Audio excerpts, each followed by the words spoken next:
Bem-vindo, querido irmão, bem-vinda, querida irmã, ao nosso programa Em Comunhão, momento de reflexão, momento em que a gente cresce no conhecimento da nossa fé. E crescendo, a gente vivencia essa fé como uma grande esperança e a gente alimenta através da fé a nossa caridade. E é tão bonito podermos estar juntos por algum momento. Você se lembra que nós tivemos já, creio que, duas conversas sobre a carta aos Hebreus. Hoje nós vamos fechar essa conversa sobre essa carta tão bonita, tão significativa e que, a bem da verdade, deveria ser levado muito mais a sério na teologia católica, na teologia cristã, né? Mas aí temos então essa parte 2 e eu vou conversar hoje com o padre Telmo José Amaral de Figueiredo. Vai ser um bate-papo aqui, um ping-pong só entre nós dois, viu? E o padre Telmo, ele é doutor em Letras e Literatura Hebraica pela Faculdade de Filosofia, Letras e Ciências Humanas da Universidade de São Paulo. Seja bem-vindo, padre Telmo. Olá, Padre Ulisses. Eu que agradeço essa oportunidade de estar de volta aqui com toda essa audiência maravilhosa do programa Em Comunhão. E estamos aqui para prosseguir, como o senhor já disse, essa conversa, esse bate-papo sobre Hebreus. Hebreus, é muito importante, né? E eu queria saudar então algumas pessoas, saudando aqui, que acompanham sempre o nosso programa. A gente saúda a Maria Santos, lá do Rio de Janeiro. A gente saúda com carinho a Terezinha Nunes, de Santana do Araçuaí, Minas Gerais. A Rosângela Assis, de Barra Mansa, Rio de Janeiro. A Bernadette Almeida, de Curitiba, Paraná. A Raimunda da Silva, de Osasco, São Paulo. E eu recebi aqui um brinde muito bonito, que veio da Donana. Está só com o nome de Donana, mas ela fez um pequeno brinde exatamente com aquilo que é a nossa marca registrada Em Comunhão. Olha que belezinha que ela fez, né? E é tão bonito esse carinho. Muito obrigado, Donana. Deus a abençoe e continue em comunhão conosco, tá bom? Minha gente, a carta aos Hebreus, ela é tão importante para nós e eu queria chamar então o card bíblico que vai nos servir assim de abertura do nosso diálogo. Procurai a paz com todos e a santificação, sem a qual ninguém verá o Senhor, cuidando que ninguém seja excluído da graça de Deus, para que não brote nenhuma raiz amarga, causando perturbação que contaminaria muitos. Cuidai também que não haja nenhum impúdico ou profanador, como Esaú, que por um prato de comida vendeu o seu direito de primogenitura. A citação feita, ela foi muito importante para aquelas primeiras comunidades de hebreus, de judeus, e ela continua sendo muito importante porque, vamos ser sinceros, nós ainda não conseguimos levar a sério e seguir ao pé da letra tudo aquilo que foi essa revelação divina para nós, através de São Paulo, através da carta aos Hebreus, através dos evangelhos, através da Bíblia toda, né? A gente lê, relê, reflete, mas muitas vezes constrói uma vivência cristã, uma vivência de igreja, não levando muito em conta. Isso é importante para nós porque a carta aos Hebreus, ela tentou trazer para os cristãos judeus e talvez até para os judeus que não eram cristãos, né, uma resposta. Ainda precisamos ter templo, ter sacrifícios, ter sacerdócio, porque aquilo estava lá no fundo da religiosidade daquele povo e de repente tudo se destruiu, tudo se acabou, já não precisava mais e não era só a nostalgia, né? Principalmente o povo judeu era a vontade de reconstruir sempre, o tempo todo aquilo. E vem a carta aos Hebreus mostrando uma realidade muito maior do que todas as nossas construções, sacrifícios, sacerdócios e tudo aquilo que se repetia ao longo de milênios. Mas está aí então, eu ia pedir, Padre Telmo, seja bem-vindo, como sempre, viu? E é você que vai nos esclarecer muita coisa, né? Dessa carta aos Hebreus. Aí eu pedi, Padre Telmo, será que você podia fazer assim uma pequena memória do que foi a nossa conversa nos programas anteriores? Com alegria, Padre Luiz, com alegria. Veja bem, nos programas anteriores, o que nós vimos? Primeiramente, começamos pelo nome. Estudando a carta, a gente percebe que o tipo de escrito dela não é bem de carta. Tá certo que foi introduzido, seja no início, uma pequena saudação, seja no final uma pequena conclusão ou despedida, digamos assim, aos pretensos destinatários. Mas Hebreus se parece mais com uma homilia, uma pregação, né? Uma pregação destinada a uma comunidade que passa por uma crise muito forte. Comunidade essa que está enfrentando uma crise de fé, porque parece que ela está esmorecendo. Uma comunidade que parece não acreditar mais que o Cristo, Jesus, que Jesus seja o Cristo, ou seja, o Messias, o Salvador anunciado pelos profetas do Antigo Testamento, e que veio e realizou essa salvação através da sua entrega de amor por todos nós, seres humanos. Sei. Havia muita gente, então, deficiente nessa fé, com problemas nessa fé. E essa comunidade poderia se situar, inclusive, a origem desse escrito poderia ser Alexandria, no Egito, porque a carta foi escrita num ótimo grego, ou seja, por um judeu que nasceu no mundo grego e não dentro da Palestina, um judeu que conhecia muito bem as tradições religiosas do seu povo, porque ele dialoga com uma facilidade incrível com o Antigo Testamento. Inclusive, por que a gente cita Alexandria? Porque em Alexandria havia um estudioso chamado Filão, ou Filon, né, conforme a gente queira, Filon ou Filão de Alexandria. Filão é aportuguesando, né?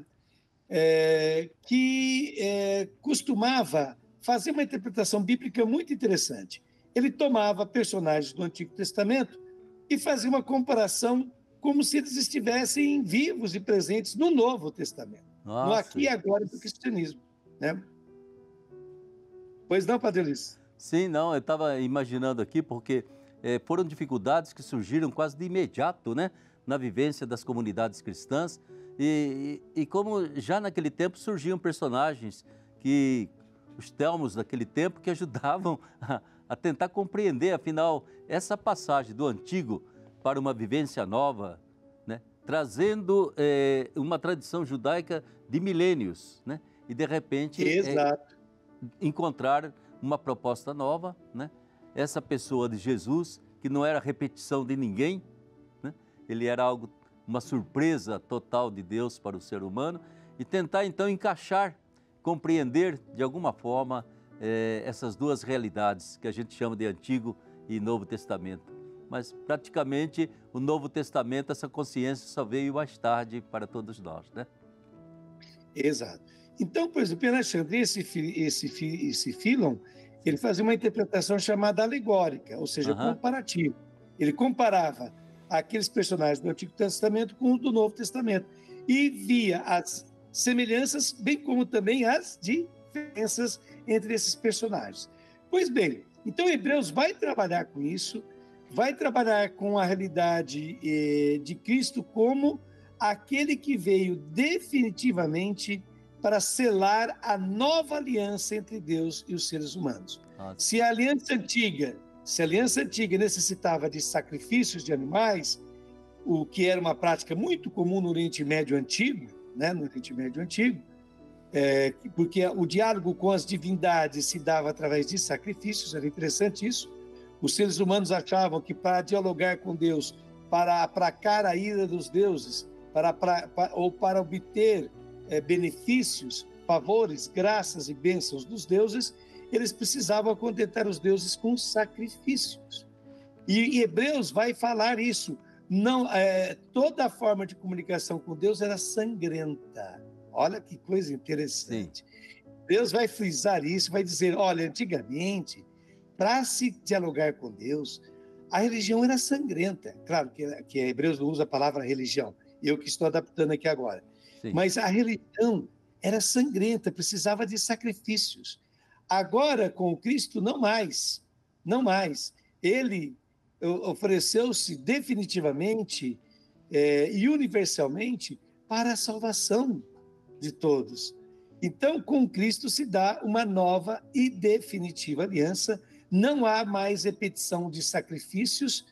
Passamos a ser uma igreja não mais sacerdotal.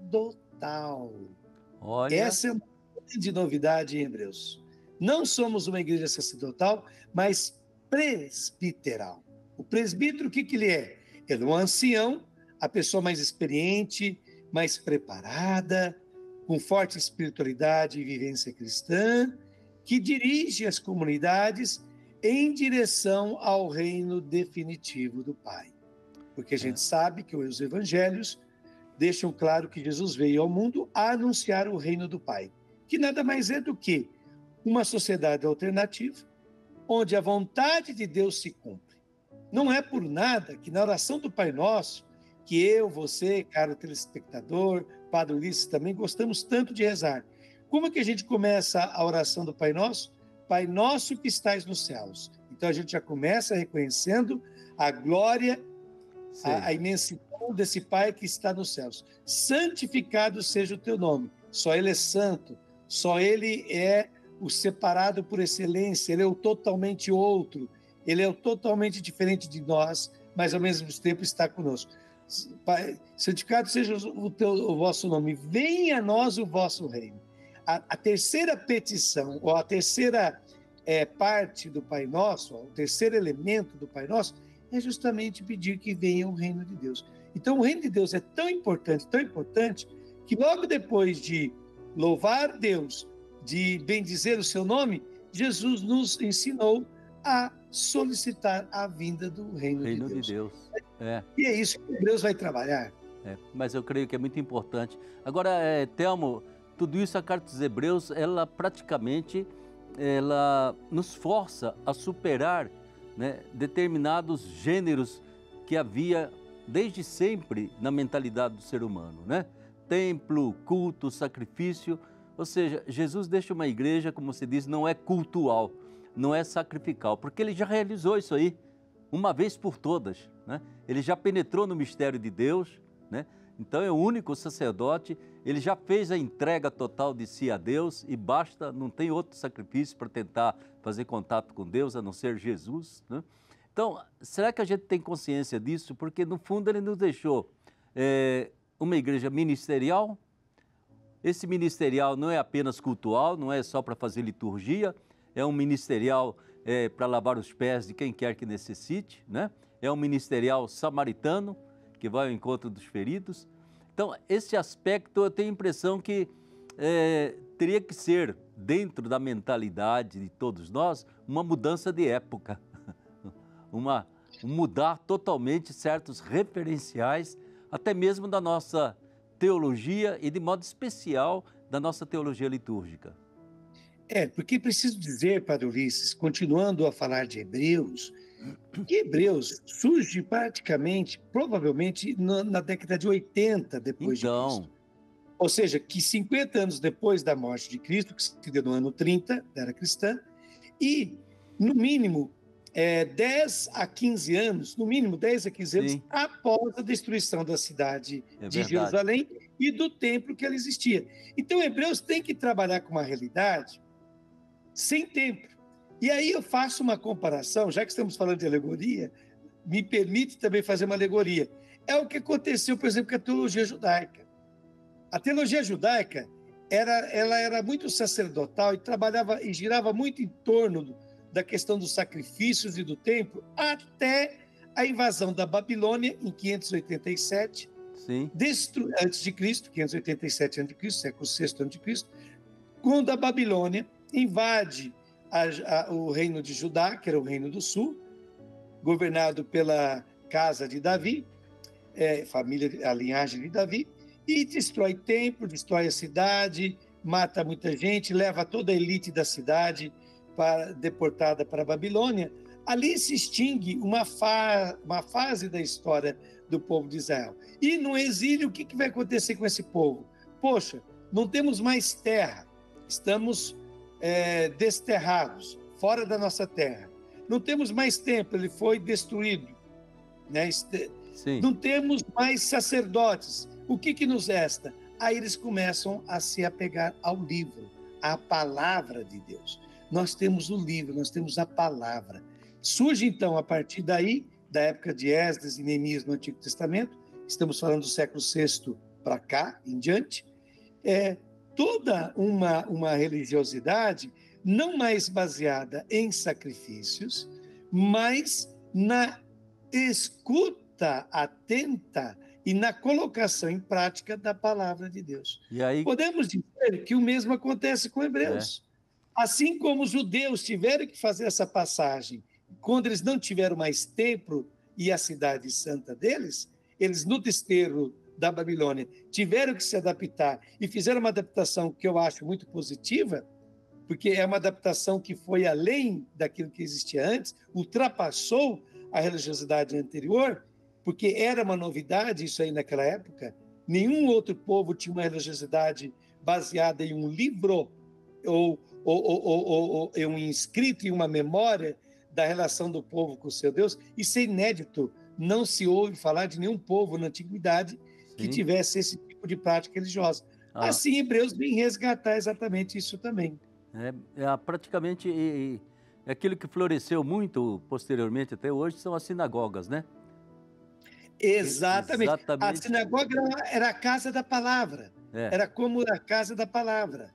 Sinagoga quer dizer reunião, estar juntos. Né? Então, praticamente aquilo Mas estar juntos para quê?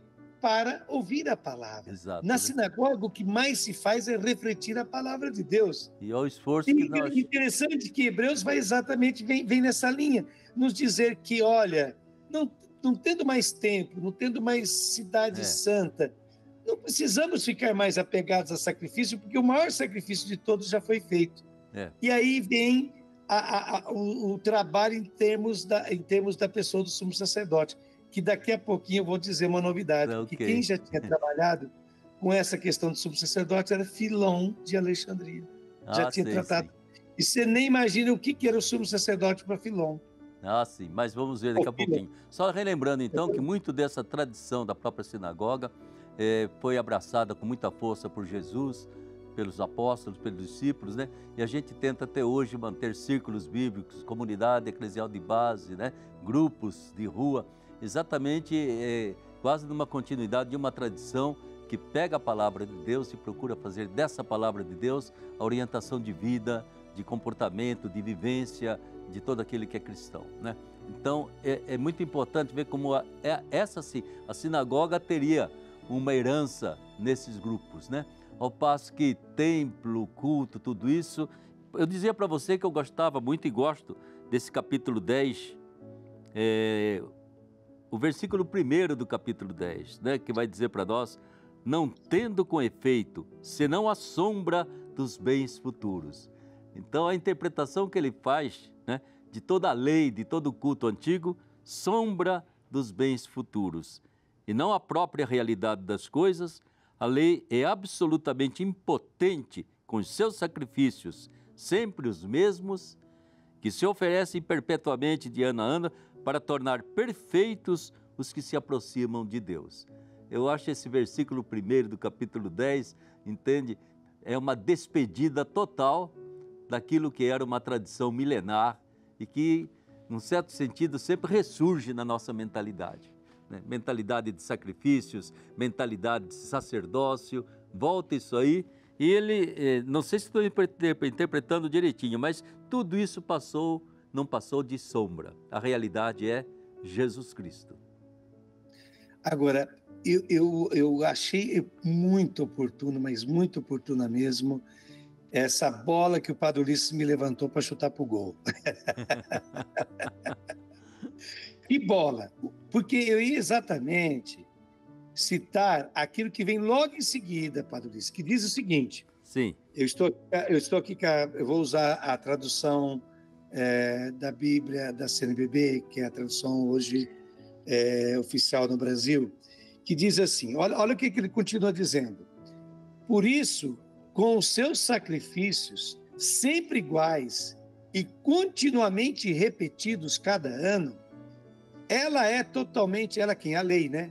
É totalmente incapaz de levar à perfeição aqueles que se aproximam para oferecê-los.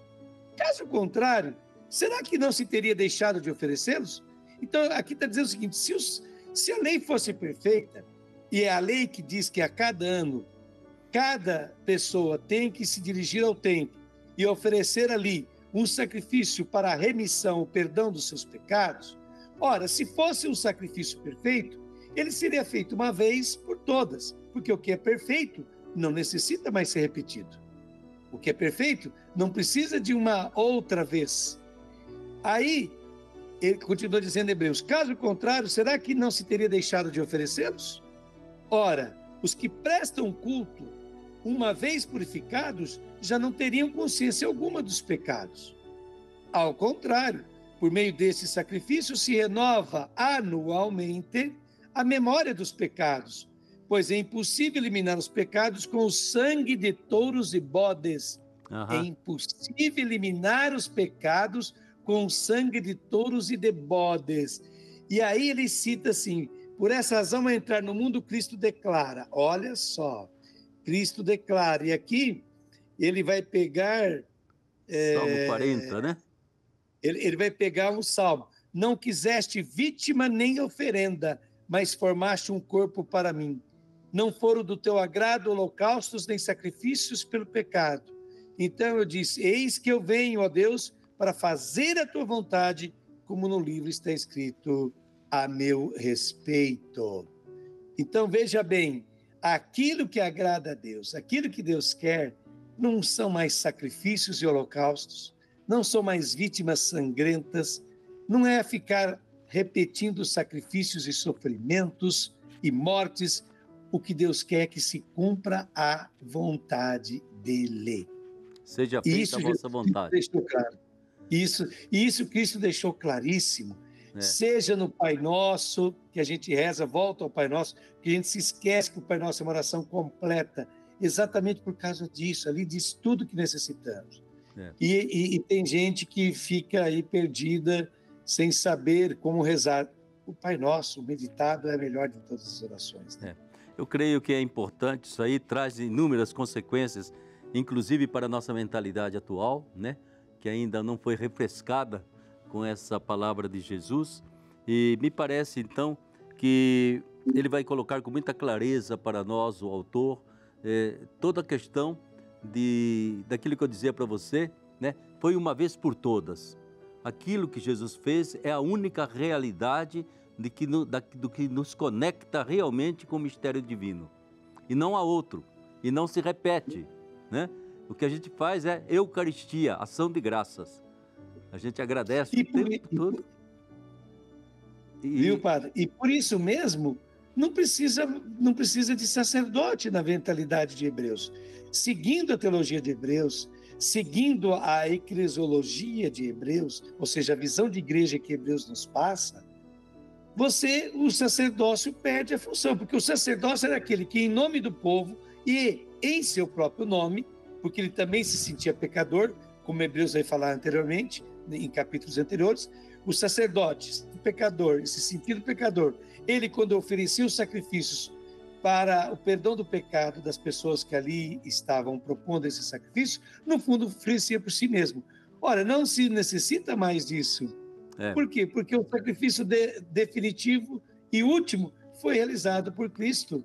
E não temos mais essa necessidade. O que temos necessidade de pregadores, de gente que anuncia a palavra de Cristo e de gente que coloque em prática, ajude o reino de Deus a se concretizar, a se tornar realidade nesta terra. Um mundo guiado, governado pela vontade de Deus e não só pela vontade humana, que é egoísta, mesquinha, né? Como a gente sabe muito bem. Eu creio que essa conversão pela qual nós temos que passar, porque nós ainda nos penduramos demais nesses cabides, entende? Sacrifícios, vamos renovar o sacrifício. São linguagens totalmente imprecisas ou erradas, né? É sacerdócio e exalta ao máximo, né? Como diz, Jesus deixou o ministério, né? Fazer isso em memória de mim, lavem os pés, num certo sentido, anunciam o evangelho a todos, né? E nós retomamos toda esse dicionário, eu diria, do Antigo Testamento e continuamos usando esse mesmo dicionário sem levar conta uma vez por todas, já foi feito, já foi realizado, a redenção copiosa já aconteceu, né? O homem pode sempre recusar, porque Deus não força ninguém, mas já está aí, né? Já estão convidados à mesa do reino. E é tão importante perceber, né, então, essa dimensão de ação de graça, em que a Eucaristia deveria ser menos sacerdotal, né, E mais memória, fazer isto em memória de mim, né? E não sacrificial, vamos oferecer sacrifício por fulano, sacrifício por ciclano, né? Vamos agradecer, louvar a Deus pela entrega que Jesus fez à vontade do Pai da vida toda, né? Até mesmo assumindo uma morte que ele não estava gostando de ter, mas assumiu, né? Eu creio que, de repente, a gente deixa o essencial pelo acidental, né? A gente deixa a substância pela o visual que aparece para a gente. Então, eu acho que aqui, Telmo, cabe ainda uma grande conversão na nossa mentalidade atual, porque eu vejo que essa mentalidade ela vai voltando com muita força, né? E cria de novo na igreja a mentalidade hierárquica, de quem pode, de quem representa, né? E dos outros que tem que pagar espórtula e basta. E sabe por quê, Padre Ulisses e queridos que estão nos acompanhando aqui, é você que nos acompanha, que você sim é nosso objetivo, a nossa meta. Sabe por que existe isso? Porque precisa se justificar a existência de uma casta sacerdotal. E, aliás, esse tema que o Padre Ulisses puxa aqui, essa ficha que ele puxa aqui, é muito atual. O Papa Francisco, que é um Papa muito sensível aos sinais dos tempos, aquilo que está acontecendo no mundo hoje, e é um Papa que tem uma visão muito interessante da Igreja. Aliás, num discurso que ele fez no consistório, que é aquela reunião que os cardeais fazem antes de se fecharem conclave, que quer dizer com chave, né? Antes dos cardeais se fecharem dentro da Capela Sistina, que é ali que se dá a votação para a escolha de um novo Papa, aquela reunião dentro da Capela Sistina se chama conclave. Consistório é a reunião que acontece antes, preparatória. São seminários com intervenções de cardeais, discursos, posicionamentos, reflexões, assim por diante. Quando ele era ainda um simples cardeal de Buenos Aires, o Francisco, o Bergoglio, né? O Jorge Bergoglio, que é o nome dele de batismo, Jorge Bergoglio, ele subiu ali na tribuna, no consistório do Vaticano, e disse que a igreja precisaria deixar de ser autorreferencial. Ou seja, a igreja não pode ser referência de si mesma. A igreja não existe para si mesma. A igreja não existe para engrandecer-se ou fortalecer-se. Sim. A igreja existe para ser sinal e semente do reino de Deus nesse mundo. A igreja é sacramento, ela é sinal de algo maior que ela mesma. A igreja é sinal de um Cristo que continua presente nesse mundo, operando maravilhas, vindo ao encontro de você que está aí nos ouvindo, de todos que se reúnem em comunidade em nome dele.